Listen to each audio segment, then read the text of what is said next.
جس میں بہت بڑے بڑے ماڈرن جو آج کے پرنسپلز، وہ پرنسپلز طے کیے گئے تھے.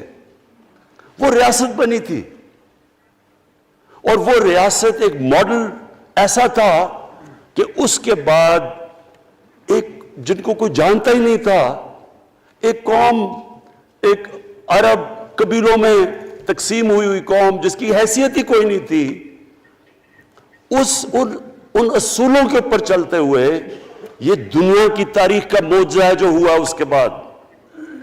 یہ میں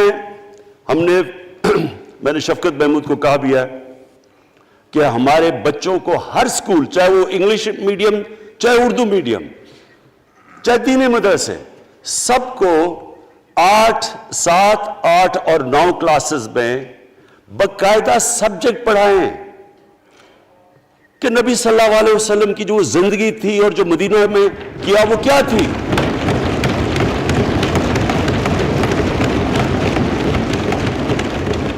تاکہ ان کو پتہ چلے کہ اس ملک کا مقصد کیا تھا. بڑے لوگ جو پاکستان نہیں چاہتے تھے وہ کیا کہتے تھے؟ وہ کہتے تھے کہ پاکستان تو بن گیا تو آپ نے تباہ، جو مسلمان ہندوستان میں رہ گئے ان کو آپ نے سیکنڈ کلاس سٹیزن بنا کے چھوڑ دیا. آج بیچارے مسلمانوں سے کیا ہو رہا ہے وہاں؟ تو وہ لوگ کہتے ہیں کہ اگر پاکستان نہ بنتا تو مسلمانوں کی زیادہ طاقت ہونی تھی. ایک ہندوستان میں اس طرح مسلمانوں کا برا حال نہیں ہونا تھا جو آج ہے. یہ ایک آرگیومنٹ دی جاتی ہے. اور اگر ہم پاکستان کو جس مقصد کے لیے بنا تھا اگر ہم ادھر نہیں لے کے جائیں گے تو وہ ٹھیک کہہ رہے ہیں.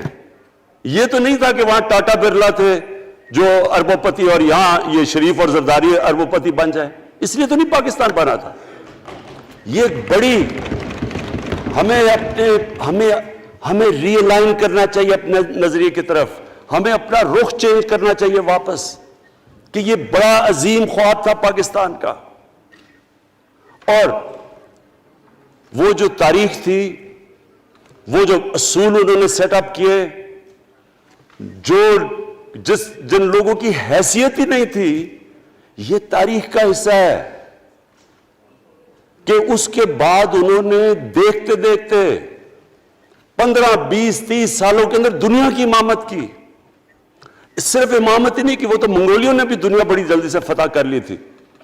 چنگیز خان نے بھی بڑی جلدی اس کی فوجوں نے فتح کر لی تھی. 100 سال کے بعد وہ ختم ہو گئے تھے. انہوں نے ایک دنیا کی عظیم سیولائزیشن، جو ٹاپ سائنٹسٹ تھے، سارے دنیا کے ٹاپ سائنسدان، ایک عظیم کلچر. اور سب سے بڑی بات جو میں یہ کہنا چاہتا ہوں، انہوں نے اخلاقیات، ایک مورل سٹینڈرڈ سیٹ کی دنیا میں. جب مسلمان گئے انڈونیشیا اور ملیشیا، وہاں تو کوئی مسلمان کی فوج نہیں گئی، وہاں تو کوئی تلواروں سے نہیں فتح کیا. مسلمان تاجروں کا وہاں کردار دیکھ کے لوگ حیران ہو گئے کہ یہ کون لوگ آئے ہیں جو بالکل ان کی morality ایسی، نہ وہ کوئی دغا بازی کرتے تھے، نہ وہ کوئی دھوکہ دیتے تھے، اپنی زبان پہ کھڑے ہو جاتے تھے. لوگ ان سے امپریس ہو گئے کہ کون سی قوم ہے. دیکھیں اسلام ہم غلط فہمی میں ہیں، یہ سمجھتا ہے کہ تلوار سے اسلام پھیلا تھا. اسلام پھیلا تھا کہ وہ ایک انسان کے کیریکٹر کو ریفارم کرنے آیا تھا. ہم جب اللہ سے مانگتے ہیں، ہم نماز میں ایک ہی چیز مانگتے ہیں کہ اللہ ان کے راستے پہ لگا جن کو تو نے نعمتیں بخشی، ان کے نہیں جو غلط تباہی کے راستے پہ چلے گئے. صرف نماز میں ہم یہ چیز مانگتے ہیں، ہر روز ہم پڑھ کے یہ مانگتے ہیں. یہ 2 راستے ہیں، ایک ہے تباہی کا راستہ، ایک ہے عظمت کا راستہ. نعمتیں کس کو بخشی؟ اللہ کے پیغمبروں کو. اور جو دنیا کا سب سے عظیم انسان، جو دنیا کا سب سے عظیم لیڈر، جس کو اللہ نے سب سے زیادہ نعمتیں بخشی، ہمارے نبی صلی اللہ علیہ وسلم. نہ کبھی اس طرح کا انسان آیا ہے، نہ کبھی آ سکتا ہے. تو ہمیں راستہ بتایا کہ ایک ان کا راستہ ہے اور ایک دوسرا راستہ ہے، تباہی کا راستہ ہے. اور وہ جو ان کے راستے پہ چلتا گیا وہ ایک عظیم انسان بنتا گیا. ایک کتاب ہے، میں اپنے لوگوں کو ریکمینڈ بھی کرتا ہوں، کہ دی عرب کانکویسٹ، وہ پڑھنے والی کتاب ہے. اس میں بتاتے ہیں کہ جب مسلمان ایک دم دیکھتے دیکھتے دنیا میں پھیل گئے تو کوئی ایک آدمی نہیں تھا. ایک تو بڑے عظیم سپہ سالار تھا خالد بن ولید، لیکن وہ جو بھی بنتا تھا وہ جنرل عظیم بن جاتا تھا. وہ اس کتاب کے اندر لکھی انگریز نے ہے. وہ کہتے ہیں اس کی کوئی ایکسپلینیشن نہیں ہے کہ یہ کیسے ساری دنیا پہ چھا گئے. نہ ان کے پاس کوئی لیٹسٹ ویپنز تھے، ایک طرف رومنز تھے، دوسری طرف پرشینز تھے، وہ تو سپر پاورز تھے، ہتھیار تو ان کے پاس تھے. نہ ان کے پاس ہتھیار، نمبرز میں بھی وہ زیادہ تھے، ان کی فوجیں بھی زیادہ تھیں، لیکن وہ ساری دنیا پہ پھیل گئے اور ایک ایسا سویلائزیشن بنا کہ زیادہ تر تو مسلمان نہیں تھے، وہ بھی ان کو مانتے تھے، کیونکہ ان کی اخلاقیات، ان کا عدل اور انصاف کا نظام، ان کا کیریکٹر، اس کی وجہ سے لوگ آئے ہیں. یہاں جو ہندوستان میں اسلام پھیلا ہے، یہ ہمارے جو بڑے بڑے بزرگ تھے، داتا صاحب، بلے شاہ، نظام الدین اولیاء اور بابا فرید، یہ لوگ تھے. ان کو لوگ دیکھ کے، ان کے کردار سے، ان کے انٹلیکٹ، انسانیت سے لوگ مسلمان ہوئے. تو ہم آج، میں جو یہ سینٹ الیکشن ہوا ہے، میں اپنی قوم کو یہاں، یعنی مجھے شرمندگی ہوتی ہے اسپیکر صاحب کہ ہم وہ کدھر وہ خواب اور کدھر بکرا منڈی بنی ہوئی ہے ایک لوگوں کو خریدنے کے لیے سب کے سامنے. یعنی ہمیں ایک مہینے سے پتا تھا کہ پیسہ جمع کیا جا رہا ہے اس سینٹ الیکشن میں، اور مجھے حیرت ہوئی کہ الیکشن کمیشن کہتا ہے کہ جی یہ تو پتہ نہیں کوئی ہم آزاد انسٹیٹیوشن ہے یا میں ان کی کوئی آزادی کے اوپر لے رہا تھا، یا جی بڑا زبردست الیکشن. اچھا کہتے جی بڑا اچھا الیکشن کروایا. یہ مجھے اور اس سے تو مجھے اور صدمہ ہوا ہے کہ اگر یہ الیکشن اچھا آپ نے کروایا ہے تو پتہ نہیں برا الیکشن کیا ہوتا ہے.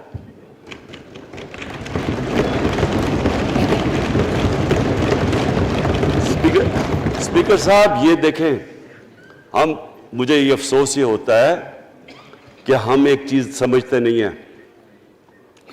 ہم کہتے ہیں نا جی ہمارے معاشی حالات بہت برے ہیں. دیکھیں جی ہماری ڈیفیسٹ تھے، یہ ہمارے کرنٹ اکاؤنٹ، یہ جو بھی ہم کہتے ہیں، قرضے چڑھے ہوئے ہیں.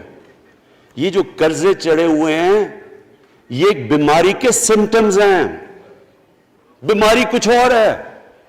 اخلاقی طور پہ ہماری قوم کو تباہ کیا ہے، پھر معاشی تباہی آتی ہے.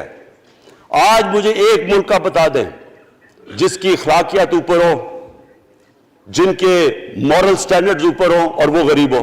ایک ملک مجھے بتا دیں، اور کوئی ملک مجھے بتا دیں جتنا مرضی پیسہ ہو، وسائل ہو، سب کچھ ہو، لیکن وہاں کی بھی جو لیڈرشپ کرپٹ ہو، وہ مجھے بتا دیں کہ اس میں خوشحالی ہو. دیکھیں یہ ساتھ ساتھ جاتا ہے. اس وقت کیا ہوا تھا مدینہ کی ریاست میں؟ کیا انہیں کوئی سونا تیل مل گیا تھا؟ کیا ہوا تھا؟ کوئی ان کے پاس کوئی پیسے آ گئے تھے؟ کیسے وہ اوپر اٹھ گئے تھے؟ کوئی انہوں نے قرضے لیے تھے؟ کس طرح اٹھے تھے اوپر؟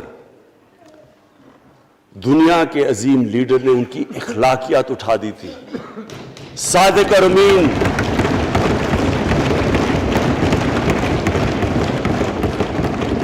ایک قوم، انہوں نے ہمیں بتایا. ہمیں قرآن میں اللہ حکم کرتا ہے کہ ان کی سنت پہ چلو.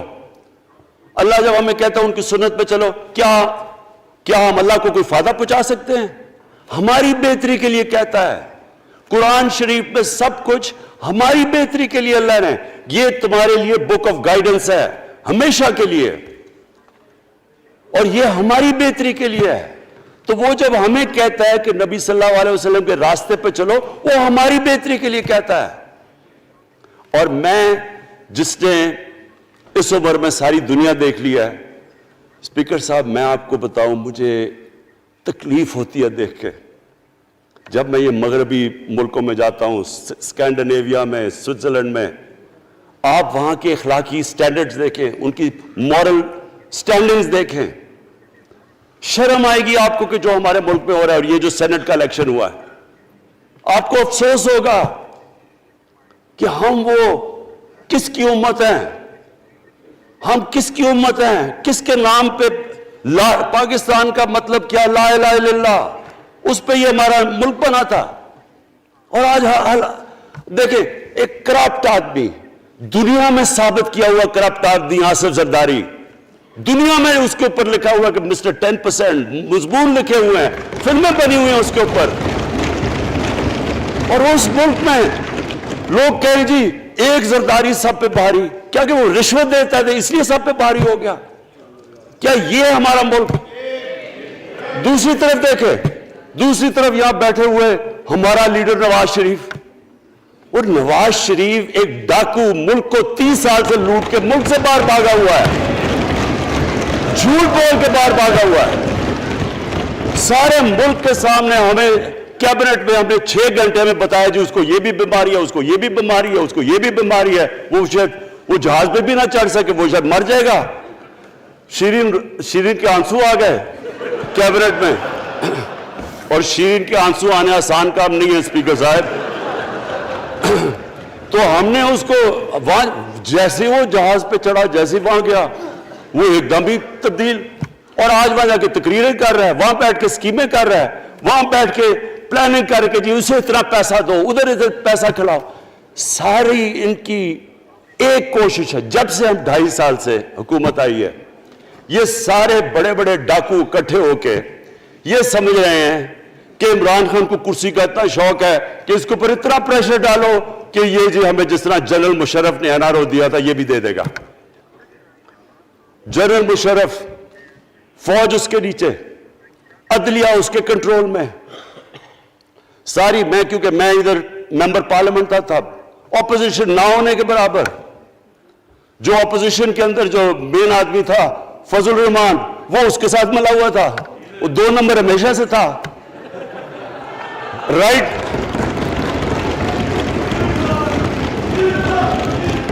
اور وہ آدمی جس کے پیچھے امریکہ ان کی جنگ لڑا تھا، سب کچھ، وہ ان کے پریشر میں آ کے ان دونوں کو این آر او دیا، اور اتنا بڑا اس ملک کے اوپر اس نے جرم کیا ہے۔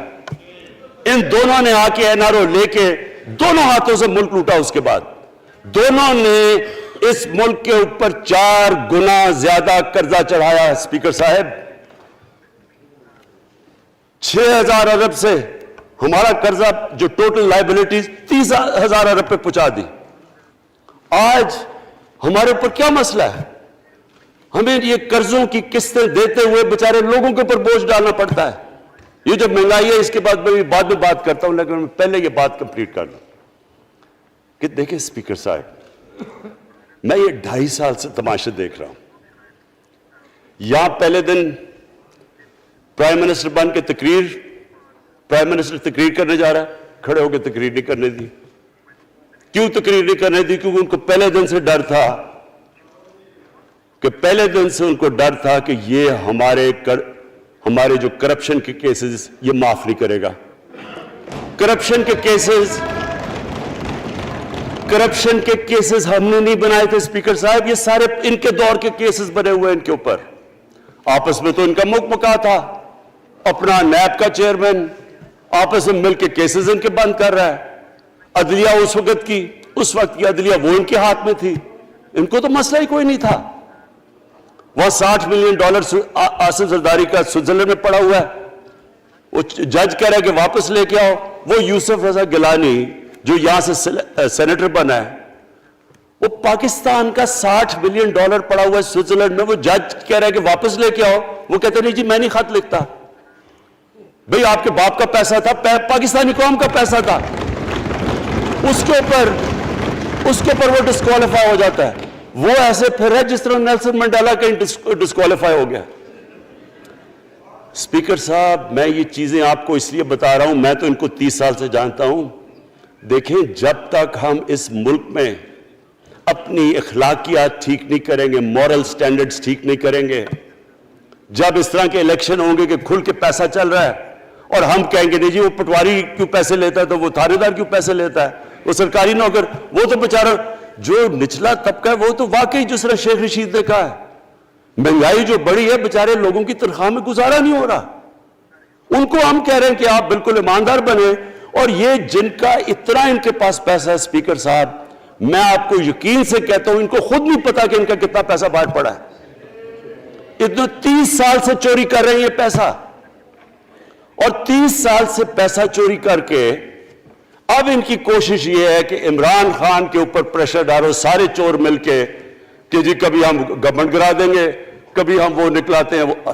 آپ سوچیں فیٹف کے اوپر، اب فیٹف ہماری وجہ سے تو نہیں فیٹف پہ ہم گرے لسٹ میں آئے، یہ تو نون لیگ کے دور میں گرے لسٹ میں آئے ہیں۔ اب اگر فیٹف کی بلیک لسٹ میں پاکستان جاتا ہے تو یہاں سب کو پتا ہے کہ سینکشنز لگ جائیں گی، تو آگے مشکل سے ہم نے اکانومی کو سٹیبلائز کیا، مشکل سے۔ اگر بلیک لسٹ میں جاتا ہے تو اکانومی سیدھی نیچے۔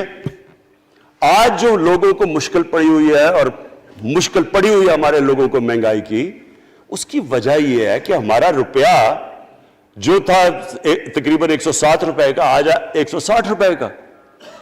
تو جب روپیہ گرتا ہے تو ساری چیزیں باہر سے مہنگی ہو جاتی ہیں، پٹرول، ڈیزل، بجلی۔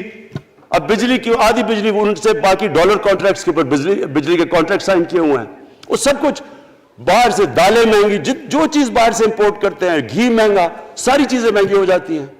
تو یہ سوچ لیں کہ اگر ہمارے اوپر سینکشنز لگ جائیں، اگر ہمارے اوپر فیٹف کی سینکشنز لگ جاتی تو یہ تو آپ تو سوچ ہی نہیں سکتے کہ یہ ملک میں کیا حال ہونا تھا۔ تو ہم اپنے ملک کے لیے فیٹف کی ریکوائرمنٹ پہ لیجسلیشن کروا رہے ہیں، اور انہوں نے جناب اتنا بڑا وہ ذرا پکڑا، اتنا بڑا وہ لا دیا جی، اتنا بڑا جی، یہ 34 شکیں چینج کر دیں نیب میں۔ اب نیب کا فیٹف سے کیا تعلق ہے؟ انہوں نے سمجھا کیا عمران خان قابو آ گیا، اب تو یہ ڈر کے فیٹف کی بلیک لسٹ سے اب تو جناب ہمیں یہ 34 شکیں سائن کر کے تو نیب کو ختم کر دے گا۔ مطلب یہ کہ صرف ان کی چوری کے کیسز ختم ہو جائیں، بس ون پوائنٹ ایجنڈا ان کا۔ اور میں نے آپ کو پہلے دن یہاں سے کہا تھا، پہلے دن یہاں کھڑے ہو کے میں نے کہا تھا کہ ان کا صرف ون پوائنٹ ایجنڈا، میں ان کو جانتا ہوں، جب یہ سارے اپوزیشن میں میرے ساتھ تھے، ان کا صرف ایک خوف ہے کہ یہ این آر او نہیں دے گا، لہٰذا اس کو اتنا بلیک میل کرو، اور اب فیٹف کے اوپر تو یہ پھنس گیا ہے تو اب اس سے لے لو، اس سے کنسیشن لے لو تاکہ نیب ختم ہو جائے۔ اب سوچیں کیا ان کو ملک کا فکر ہے؟ کیا ان کو نہیں پتا تھا کہ کیا ہونا ہے اگر فیٹف کی بلیک لسٹ پہ چلے جاتے ہیں؟ اس کے بعد انہوں نے جلسے کرنے کی کوشش کی، بڑا جی پبلک نکالیں گے ہم، مینار پاکستان کے اندر جلسہ۔ مینار پاکستان کا یہ جانتے نہیں، دیکھیں ان کے بھی آ گئے ایک شہزادہ ایک شہزادی جنہوں نے زندگی میں کبھی کام کیا نہیں ہے، نہ ان کو پتہ ہے کہ سٹرگل ہوتی کیا ہے۔ جناب مینار پاکستان خود ہی اخباروں کے اندر اپنے آپ کو پیسے خرچ کر کے اخباروں میں ذرا نمایاں کر کے جناب انہوں نے مینار پاکستان میں جلسہ کر لیا۔ اب میں تو جانتا ہوں مینار پاکستان، اور میں تو اپنے لاہور کو بھی جانتا ہوں، میں تو اپنے لاہور شہر کو بھی جانتا ہوں۔ وہ لاہور شہر ملک کا کوئی پیسہ چوری کیا ہو اس کے خلاف تو نکلائے گا، لیکن بڑے بڑے ڈاکو اگر وہ سمجھ رہے ہیں کہ اپنی چوری بچانے کے لیے لاہور شہر کو نکالیں گے تو وہی ہوا جو ان کے ساتھ مینار پاکستان میں ہوا۔ اب آ کے جو ڈاکٹر فہمیدہ مرزا نے بڑا اچھا آپ کو ایکسپلین کیا، انہوں نے بتایا کہ یہ کیوں ضروری تھا اوپن بیلٹ۔ انہوں نے بتایا کہ الیکشن کمیشن کی تو ریکوائرمنٹ ہے کہ آنسٹ ہو، فری اور فیئر الیکشن ہو۔ تو انہوں نے 2008 میں چارٹر آف ڈیموکریسی میں کہا ہوا کہ جی اوپن بیلٹ ہونی چاہیے، دونوں پارٹیز نے۔ اور اس کے بعد ایک دم وہاں سے دونوں سب ادھر سے بھاگ کے اور کہتے نہیں جی خفیہ بیلٹ ہونی چاہیے۔ میں نے تب کہہ دیا کہ خفیہ بیلٹ کا ایک مقصد تھا، سارے مل کے کوشش کریں گے کہ حفیظ شیخ کو ہرائیں، اور وہ جو آدمی جیتا ہے پاکستان کا کرپٹ ترین آدمی۔ میں ایک چیز آپ کو آج کہتا ہوں، یوسف رضا کے آپ صرف ایسٹس دیکھ لیں، پرائم منسٹر بننے سے پہلے تھے اور اس کے بعد کیا ایسٹس ہیں، بس ایک چیز دیکھ لیں، کوئی آپ کو کچھ کرنے کی ضرورت نہیں ہے، آپ کو پتا چلے گا انہوں نے اس نے کیا کیا اپنے زمانے میں۔ تو اس کو لا کے یہاں بٹھا کے تو جناب انہوں نے سارا پیسہ لگا کے, اور ہمیں سب پتا تھا کیا ہو رہا ہے, اور اس کو جا کے جناب انہوں نے ہروا دیا حفیظ شیخ کو. اب کیا پیغام گیا سارے ملک میں اس کا؟ میں نے کیوں یہ آج ووٹ آف کانفیڈنس لی ہے, اس کا کیا پیغام گیا دنیا میں؟ سارے لوگوں کے سامنے اوپن ہارس ٹریڈنگ, لوگوں کو راتوں کو کال کر رہے ہیں, یا میں تو خاص داد دینا چاہتا ہوں, میرے ممبرز بیٹھے ہیں, خواتین بیٹھی ہیں جن کو کالیں گئی ہیں رات کہ جی 2 کروڑ سے ریٹ شروع ہوگا, ہم اب آپ کو آگے پیسے دیں گے. ان کو ساروں کو پیسے آفر کر رہے ہیں. اور پھر اگر میں صرف الیکشن کمیشن کو ایک چیز کہنا چاہتا ہوں, آپ مہربانی کریں پاکستان کی ایجنسی سے صرف ایک سیکرٹ بریفنگ لیں, آپ ان کو اندازہ ہوگا کتنا پیسہ چلا اس الیکشن کے اندر, پتہ چلوائیں کیا ہوا اس الیکشن میں, تاکہ آپ اس طرح کی سٹیٹمنٹ نہ دیں کہ جی ہماری کوئی آزادی ختم کر رہی ہے. میں آپ کی آزادی ختم کر رہا ہوں یہ کہہ کے آپ کہ یہ جو الیکشن میں ہوا ہے. اسپیکر صاحب, میں آج اس اوکیزن کے اوپر, کیونکہ مجھے اس پہ کافی, میں 2.5 سال یہ بڑی چیزیں برداشت کرتا رہا ہوں, اور میں اس لیے صبر سے کرتا رہا ہوں کیونکہ ملک اتنا ہمارا مشکل میں ہے. جو ہمیں ٹائم ملا جب میری گورنمنٹ آئی, میں آپ کو یقین سے کہتا ہوں کہ ساری زندگی میری تو سٹرگل میں گزری. جو بھی آپ انسان کسی چیز میں کمپیٹ کرتا ہے, اگر آپ نے ملک میں اپنے سب سے ٹاپ 11 کھلاڑیوں میں پہنچنا ہے تو ایک بہت سارے ملک میں مقابلہ کر کے آپ وہاں پہنچتے ہیں, اس میں ایک بڑی سٹرگل ہوتی ہے, اونچ نیچ ہوتی ہے بڑی. اور پھر اگر آپ کو دنیا کے لیول پہ آپ کو اپنا, اگر آپ کو منوانا ہے, اس کی اور ایک سٹرگل ہوتی ہے. اور میری اس سے زیادہ بڑی سٹرگل تھی کہ ایک آدمی جا کے ہاسپٹل بنانے کی کوشش کرے, اور وہ بھی کینسر ہاسپٹل. تو ایک وہ بہت بڑی سٹرگل تھی. پھر پالیٹکس میں لمبی سٹرگل رہی ہے. اکیلا تھوڑا سے لوگوں کے ساتھ شروع ہوا تھا, اور سٹرگل کر کے 14-15 سال تو مذاق اڑتا تھا میرا, سارے ہنستے تھے جب نام سنتے تھے میرا. تو ایک سٹرگل کر کے یہاں پہنچا ہوں. جو یہ 2.5 سال میں اسپیکر صاحب میں نے سٹرگل کی ہے, یہ میری زندگی کی سب سے مشکل سٹرگل تھی. اور کیوں مشکل تھی؟ کیونکہ جو یہ 10 سال میں اس کو ڈیکیڈ آف ڈارکنس کہتا ہوں, ایک ایک انہوں نے ادارہ تباہ کیا. صرف 10 سال پہلے اداروں کے حال دیکھ لیں, کوئی ادارہ اٹھا لیں, پی آئی لے لیں, ریلوے لیں, سٹیل مل 8 ارب روپے کا پروفٹ لے کے بیٹھی ہوئی تھی. 8 ارب روپیہ سٹیل مل میں پروفٹ تھا جب تک کہ زرداری نے ہاتھ نہیں مارا اس کو.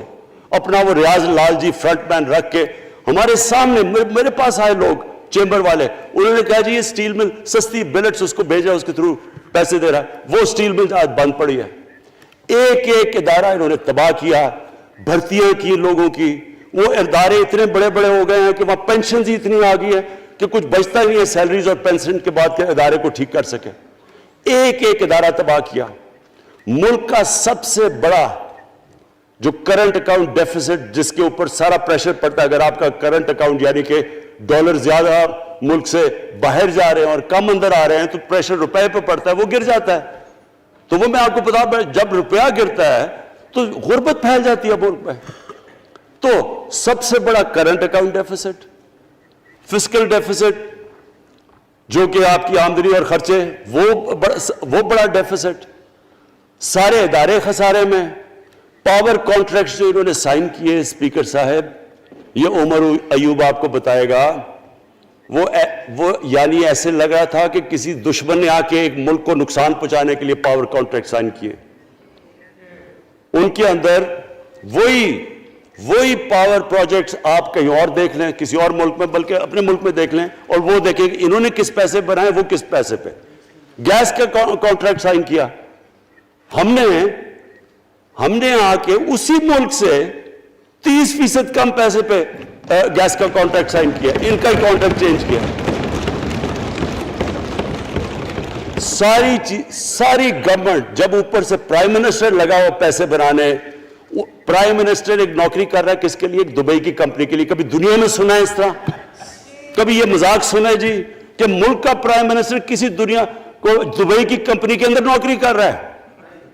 ادھر سے یہاں ڈیفنس منسٹر, ان کا فورن منسٹر, وہ دبئی کی کمپنی سے نوکری کر رہا ہے. اور وہ ایک انٹیریئر منسٹر، وہ کوئی سنا ہے سنتری بنا ہوا تھا کسی سعودی عربیہ کی کمپنی میں، مجھے نہیں پتا.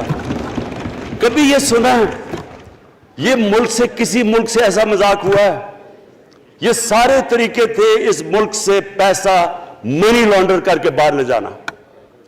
آج مجھے یہ بتائیں، میں یہ جو سارے ہماری اپوزیشن ہے، میں ان سے سوچتا ہوں، میں کئی دفعہ ان کی شکلیں دیکھ کے پوچھتا ہوں ان سے کہ کیا آپ واقعی سمجھتے ہیں کہ آپ دونوں کے لیڈر ایماندار ہیں؟ کیا یہ واقعی سمجھتے ہیں کہ ان کی جو یہ دولتیں بڑی ہیں یہ ایمانداری سے بنی ہیں؟ یعنی کیا ان کو کوئی ملک کی فکر نہیں ہے کہ یہاں کا پیسہ، کیا ان کے بیٹے ہیں؟ میں نے یہ بتائیں، 3 دفعہ ملک کا پرائم منسٹر، اس کے دونوں بیٹے باہر بیٹھے ہوئے ہیں. میں لندن کو جانتا ہوں اسپیکر صاحب، وہ اربوں اربوں روپے کی پراپرٹی ہے، وہاں کے بڑے بڑے رئیس ان ایریاز میں نہیں رہ سکتے جدھر ان کے 2 بیٹے رہ رہے ہیں.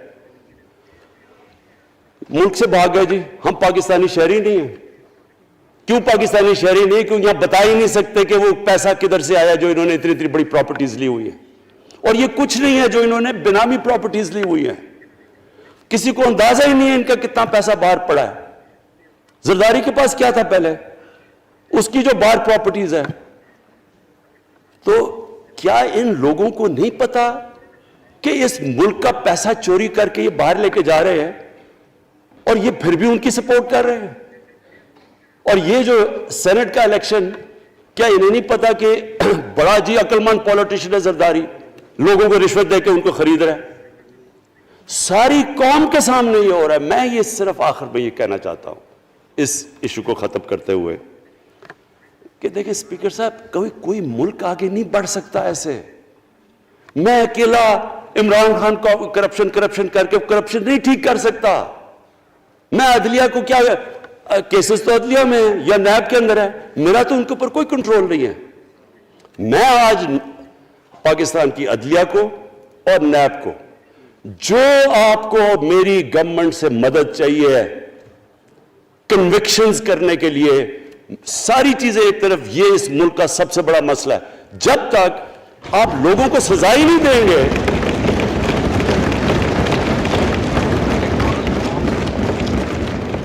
جب تک لوگوں کو سزا ہی نہیں ملیں گی. دیکھیں جی، کسی معاشرے میں جب سزا اور جزا ہی نہیں ہے، صرف غریب آدمی جیل میں جائے، طاقتور جلسے کرنے شروع ہو جائے کہ جی مجھے این آر او دو، وہ نیب کے عدالت سے نکلتے ہیں، پھول پھینک رہے ہیں ان کے اوپر. اربوں روپے کی چوری کی ہوئی ہے انہوں نے. وہ تو اسپیکر صاحب، میں ایک معاشرہ کرپشن کے خلاف لڑتا ہے. آپ جتنے مرضی قانون بنا دیں، وہ کرپشن کے خلاف، وہ کرپشن نہیں ختم کر سکتے. معاشرہ فیصلہ کرتا ہے کہ ہم نے اس ملک میں کرپشن نہیں ہونے دینی. معاشرے کی اخلاقیات ایسی ہونی چاہیے کہ جو کرپٹ آدمی ہو وہ کبھی اس کی شکل نہ دکھا سکے پبلک کے اندر. جو میڈیا کا رول ہے، میں اپنے میڈیا والوں کو بھی کہنا چاہتا ہوں، جو اسحاق ڈار سے کیا تھا ہارڈ ٹاک میں اسٹیون سیکر نے، وہ ہر جگہ یہ ہوگا. آپ جب بھی کسی بھی مغربی معاشرے میں کسی نے پبلک کا پیسہ چوری کیا، اس کی جرات نہیں ہوگی ٹی وی پہ جانے کے لیے. میں نے تو وہاں دیکھا ہوا ہے، بڑے بڑے نام، ایک دھبا لگتا ہے آپ کے اوپر کرپشن کا کیس، آپ سارے میڈیا سے باہر ہو جاتے ہیں. یا ہر روز شام کو بیٹھ کے اربوں روپے کی کرپشن کی ہوئی ہے، ان کو کسی نے قتل کیے ہوئے ہیں، اور آرام سے بیٹھ کے جناب میں لیکچر دے رہے ہوتے ہیں. اسپیکر صاحب، معاشرہ لڑتا ہے، اس کے اندر ہمیں سب کو مل کے اپنے ملک کو اگر بچانا ہے، معاشی طور پہ بھی بچانا ہے، پہلے ہمیں اپنے اخلاقی سٹینڈرڈز ٹھیک کرنے پڑیں گے. سارے ملک کو مل کے لڑنا پڑے گا. اگر ہم نے اپنے بچوں کے مستقبل کو بچانا ہے، اپنی آنے والی جنریشنز کو بچانا ہے، اس ملک کو ایک عظیم ملک بنانا ہے، تو وہ شروع ہوگا جب ہم مدینہ کے ریاست کے سب سے بڑے اصول عدل اور انصاف، کیونکہ انصاف اور عدل جب ایک معاشرے میں آ جاتا ہے، جب ایک معاشرہ کھڑا ہو جاتا ہے میریٹوکریسی کے اوپر، جب ایک معاشرے میں صرف ایک جو کرپٹ جتنا مرضی طاقتور ہو وہ جیل میں جاتا ہے اور عام آدمی اوپر آ سکتے ہیں، وہ معاشرہ تب آگے بڑھتا ہے. تو میں میں صرف اس کے اوپر یہ کہنا چاہتا ہوں کہ مجھے ساری قوم کی اس میں مدد کی ضرورت ہے. میں اپنی ساری زندگی کوشش کر چکا ہوں اور کرتا رہوں گا. میں تو اپنی پارٹی کو یہ بھی کہا تھا کہ اگر میری پارٹی ساری بھی چھوڑ دے میں اکیلا بھی ان کے خلاف لڑتا رہوں گا. میں تو کبھی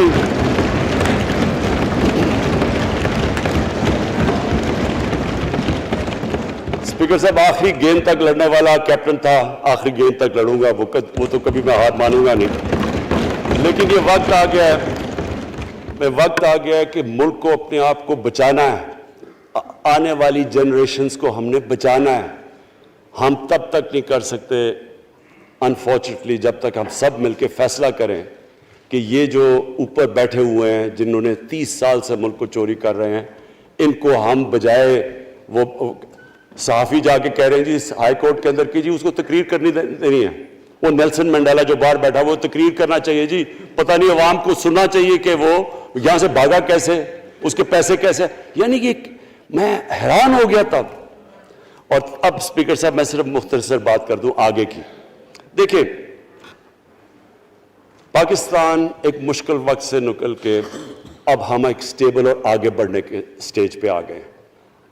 ہماری اللہ کا شکر ہے. جو سب سے مشکل چیز ہوتی ہے کرنٹ اکاؤنٹ, بڑی دیر 17 سال کے بعد 5 مہینے پاکستان کا جو کرنٹ اکاؤنٹ ہے وہ سرپلس پہ چلا گیا. یعنی ہمارے جتنے ملک میں ڈالرز آ رہے ہیں اور جتنے باہر جا رہے ہیں اللہ کا کرم ہے زیادہ ڈالرز آ رہے ہیں. ہمارا روپیہ خود ہی, ہم پیسے نہیں لگا رہے اس کو, خود روپیہ سٹرینتھ گین کر رہا ہے. یہ بڑا امپورٹنٹ ٹائم ہے کہ اس وقت, اور یہ اس کے باوجود کہ اس ملک میں کرونا ہوا, ساری دنیا کی اکانومیز کرونا میں بری طرح متاثر ہوئی, اس کے باوجود اوپر والے کے کرم خاص طور پہ. اور میں کہوں گا کہ ہماری جو ٹیم تھی, ہمارا جو جس طرح ہم نے مانیٹر کیا اور جس طرح ہم نے ڈیٹا بیس گیدر کیا اور ہم نے ہر ایک چیز فالو کر کے ہم نے جیسے اپنے لوگوں کو بچایا ہے. میں خاص طور پہ اپنی ٹیم یاسد عمر اور ہماری جو ٹیم تھی اپنی ڈاکٹر فیصل میں ان کو خاص طور پہ خراج تحسین پیش کرتا ہوں. تو اس مشکل وقت سے بھی آپ دنیا میں دیکھیں اور جس طرح پاکستان نکلا. اب دیکھیں آگے ہمارا چیلنج کیا ہے. ہمارا چیلنج یہ ہے کہ ہم اپنی جو ایکسپورٹس ہیں ان کو بڑھائیں, کیونکہ صرف گروتھ ایک ہی طرح ہوتی ہے ایکسپورٹ لیڈ. اللہ کا شکر ہے کہ بیرون ملک پاکستانیوں نے ریکارڈ پیسہ پاکستان بھیجا ہے جو کہ ہمارے ملک میں آیا ہے ریمیٹنسز کے. اب ہم نے انویسٹمنٹ کے اوپر لگے ہوئے ہیں. اس وقت سب سے زیادہ کمپنیز رجسٹر ہوئی ہیں SECP میں. اس کا مطلب کہ نئی انویسٹمنٹ پاکستان میں آنے والی ہے. لوگ تیار ہو گئے انویسٹ کرنے کے لیے. ہمارا صرف مسئلہ اسپیکر صاحب ایک ہے بجلی کا. یہ بڑا مسئلہ ہے. کانٹریکٹ مہنگے سائن کیے ہوئے, جس بجلی جو کانٹریکٹ سائن کیے ہوئے ہیں جس پہ وہ بجلی پروڈیوس ہو رہی ہے, بدقسمتی سے وہ اگر بجلی کی قیمت بڑھاتے ہیں تو لوگ آگے اور مشکلوں میں پڑے ہوئے ہیں. بجلی کی وجہ سے سب چیزیں مہنگی ہو جاتی ہیں. نہیں بڑھاتے تو قرضے, وہ جو گردشی قرضے ہیں وہ بڑھتے جا رہے ہیں. ہمارا ایک یہ چیلنج ہے. اس کے اوپر صرف اپنی قوم کو بتانا چاہتا ہوں کہ باقاعدہ ہم ہر طریقہ سوچ رہے ہیں کہ ہم نے اس میں سے کیسے ہم نے اپنے لوگوں کے اوپر بوجھ کم کرنا ہے. ایک تو میں اپنی ٹیم کو یہ بھی کامیابی دیتا ہوں کہ بڑی دیر اور مشکلوں سے IPPs کے ساتھ ہم نے نئے کانٹریکٹ سائن کیا جس کے اندر بہت پاکستان کا پیسہ بھی بچے گا اور جو آگے جا کے قرضہ بڑھنا تھا وہ نہیں بڑھے گا. جو میرے اوپر سب سے زیادہ پریشر ہے اس وقت اسپیکر صاحب وہ ہے مہنگائی کا. مہنگائی میں نے آپ کو بتا بھی دیا کہ مسئلہ ایک جب آپ کی روپیہ گرتا ہے تو جب چیزیں مہنگی ہو جاتی ہیں ایک وہ ہے. لیکن میں اپنی قوم کو صرف ایک چیز کہنا چاہتا ہوں کہ سب سے زیادہ اس وقت میری حکومت ایک ہی چیز پہ لگی ہوئی ہے کہ ہم کس طرح لوگوں کے اوپر مہنگائی کا بوجھ کم کریں. اس کے لیے ہم بڑی بڑی چیزیں آپ کے سامنے لے کے آئیں گے آنے والے دنوں میں, جس میں کوشش یہ ہے کہ ہم اپنے ملک میں جو سارا نچلا طبقہ ہے ان کو سبسڈائز کریں, اپنے احساس پروگرام کے ذریعے ان کو ڈائریکٹلی ہم فنڈ کریں. یہ انشاءاللہ آپ کے ساتھ آئے گا. ابھی میں نے ایکسپیریمنٹ ایک اور شروع کر دیا, وہ ایک ہفتے تک ابھی ٹرائل پہ ہے کہ ہم ایک پروگرام لے کے آ رہے ہیں کوئی بھوکا نہ سوئے. ہم نے خاص کچنز بنائے ہیں, ایریاز چوز کیے ہیں جدھر سب سے زیادہ بھوک ہے, تاکہ ہم کم از کم جب تک ہماری ملک اٹھتا ہے اوپر, ہم کم از کم ان تک کھانا پہنچائیں کہ ہمارے ملک میں کوئی بھوکا نہ سوئے. اور یہ پوری میں کیمپین شروع کرنے لگا ہوں. ہیلتھ کارڈ پنجاب کے اندر اور پختونخوا میں, پختونخوا کی گورنمنٹ کو تو میں خاص مبارک دیتا ہوں کہ انہوں نے سارے اپنے پختونخوا کے لوگوں نے خاندانوں کو کور کر لیا ہیلتھ انشورنس سے. یہ بڑے بڑے امیر ملکوں میں بھی ایسا نہیں ہوتا کہ ہر ایک خاندان کے پاس 10 لاکھ روپے کی انشورنس ہوگی, کسی بھی ہسپتال میں جا کے اپنا علاج کروا سکیں. میں خاص طور پہ محمود خان اور آپ کی کیبنٹ کو مبارک دیتا ہوں. پنجاب کیونکہ بہت بڑا ہے, انہوں نے بھی فیصلہ کر لیا ہے. عثمان بزدار آپ کی اور آپ کی ٹیم کو میں خاص مبارک دیتا ہوں کہ اس سال کے اینڈ تک وہ سارے پنجاب کے اندر ہیلتھ کارڈ پہنچا دیں. یہ ایک عام آدمی کے لیے سب سے بڑی, کم از کم جیسے جیسے ہم اپنے ملک کو اٹھا رہے ہیں تو کم از کم ہم لوگوں کی بنیادی ضروریات پوری کریں. اور جو کسان ہیں جی, کسانوں کے لیے ایک بڑا زبردست پروگرام لے کے آ رہے ہیں. اس کے اوپر بھی ہمیں بڑا برین سٹارمنگ کی ہے کہ کیسے ہم کسان کی مدد کر سکتے ہیں. پرابلم تو ہمارے پاس یہ ہے نا کہ جتنا ہم پیسہ اکٹھا کرتے ہیں آدھا پیسہ قرضوں کی قسطوں پہ چلا جاتا ہے, تو پیسہ کم بچتا ہے. لیکن ہم نے فیصلہ کیا کسانوں کے اوپر ہم خاص زور دینے لگے ہیں, تاکہ وہ بعد میں بات کروں گا. تو 2 چیزیں اور جی. دیکھیں, میں قوم سمجھتی ہے نا کہ اب ہم کیسے یہ جو قرضے ہمارے اوپر چڑھے ہوئے ہیں ان سے کیسے نکلنا ہے. اس سے صرف ایک ہی طریقہ نکلنے کا کہ ہم اپنے ملک میں دولت کے اندر اضافہ کریں, ویلتھ کریشن کریں. اس کے لیے ہم کیا کرنے جا رہے ہیں؟ اس کے لیے ہم نے میگا پروجیکٹس بنائے ہوئے ہیں. ایک ہے راوی سٹی لاہور, دوسرا اس وقت ایک والٹن کے اوپر ایک ہم بزنس سینٹر بنانے لگے ہیں لاہور کا, وہ بہت میگا پروجیکٹ ہے. اور پھر تیسرا جو ہے ایک جزیرہ بنڈل آئلینڈ کراچی سے تھوڑے 1-2 کلومیٹر کے فاصلے پہ. ان سے یہ کیوں کرنے جا رہے ہیں؟ میں صرف لوگ سمجھیں کہ کیوں. ایک تو یہ ہمارے شہر پھیلتے جا رہے ہیں, جتنا شہر پھیلتا جائے گا نہ آپ ان کو سیوریج دے سکتے ہیں, نہ پانی دے سکتے ہیں, نہ صفائی کر سکتے ہیں. تو جو دنیا کے ماڈرن سٹیز ہیں وہ اوپر جاتے ہیں, یعنی وہ بلڈنگ اوپر جاتی ہے, بجائے اگر آپ پھیلتے جائیں تو مشکل ہو جاتا ہے سرو کرنا. تو ایک تو ماڈرن سٹیز پہلی دفعہ بنا رہے ہیں پاکستان میں اسلام آباد کے بعد. ایک وہ راوی سٹی, وہ بہت ضروری ہے. اس سے لاہور کا جو پانی نیچے جاتا جا رہا ہے وہ ہم وہاں بیراج بنا کے پانی اس کا بچانے لگے ہیں. اور دوسرا ماحولیات کے لیے وہاں ہم بہت بڑے پیمانے پہ اربن فارسٹ اور درخت اگانے لگے ہیں, کیونکہ وہاں لاہور میں بہت بڑا پرابلم ہے اس کا. وہی بنڈل آئلینڈ کا بھی مقصد یہ ہے کہ وہاں سارا سیوریج جا رہا ہے کراچی کا, اس کی سیوریج کو ٹریٹ کریں اور ایک ماڈرن سٹی بنائیں, بجائے کراچی پھیلتے پھیلتے حیدرآباد پہنچ جائے. ایک پوری اوپر سٹی بنائیں جو ایک ماڈرن سٹی ہو. تو لیکن اس کا اصل مقصد یہ ہے کہ اس سے پیسہ جنریٹ ہوگا, اربوں کھربوں روپیہ ہم جنریٹ کریں گے, اور اس پیسے سے ہم پھر یہ قرضے واپس کریں گے. اور دوسری چیز, باہر سے انویسٹمنٹ آئے گی. بیرون ملک پاکستانی جو سب سے بڑا ملک کا احساس ہے, وہ باہر آ کے وہ ان کے اندر انویسٹ کرنے کے لیے تیار ہے, ان بڑے بڑے پروجیکٹس کے اندر.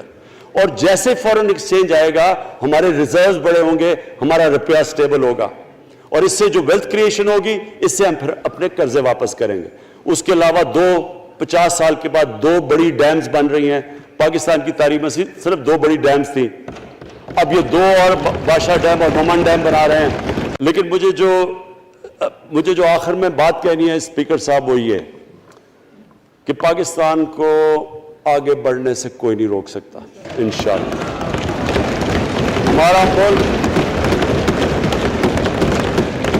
ہمارے ملک میں, کیونکہ میں شاید ہی لوگ اتنا اپنے ملک کو انہوں نے اس طرح دیکھا ہے جیسے میں نے سارا ملک پھیرا ہوا ہوں. اللہ نے ہر قسم کی نعمت دی ہے. اس ملک میں جو پوٹینشل ہے شاید ہی کسی ملک میں ہے. اس کا جو لوکیشن ہے جیو اسٹریٹجک وہ بھی شاید ہی کسی ملک کے پاس ہے. 12 موسم اللہ نے دیے ہوئے ہیں یہاں اوپر سے لے کے نیچے تک, کچھ بھی اگا سکتے ہیں. زرخیز زمین ہے جس کو ہم صحیح طرح استعمال نہیں کر پا رہے کیونکہ ہماری ساری پروڈکٹیوٹی بڑی کم ہے, ٹیکنیکس بڑی پرانی ہیں. چائنا کے ساتھ مل کے اس طرف بھی ہم جا رہے ہیں کہ اپنی پروڈکٹیوٹی بڑھانے کے لیے. اس ملک کے اندر سب سے بڑی چیز ایک نوجوان آبادی ہے, اور آگے جو ایک جو جسے کہتے ہیں کہ اگلی جو ریولوشن, 4th انڈسٹریل ریولوشن کے بعد یہ جو ٹیکنالوجی کی ریولوشن آ رہی ہے, اس میں ہمارے پاس ایک ینگ آبادی ہے اور اس کے اوپر اب ہم پورا زور لگائیں گے. اور انشاءاللہ یہ جو ہماری آبادی ہے یہی ایک ینگ آبادی پاکستان کو اٹھا دے گی اگر ہم ان کو صحیح معنی میں ٹیکنیکل ایجوکیشن دے دیں. جو میں الیکشن کمیشن کیونکہ بڑے ناراض ہو گئے تھے کہ میں نے کہا وہ الیکشن کے اوپر میرے کامنٹس تھے, میں ان کو یہ کہہ دوں کہ ہم نے یہ فیصلہ کیا ہے الیکٹرل ریفارمز کا. ہم اب ٹیکنالوجی کے اوپر وہ جو EVM مشینز ہیں, الیکٹرانک مشینز لے کے آئیں گے.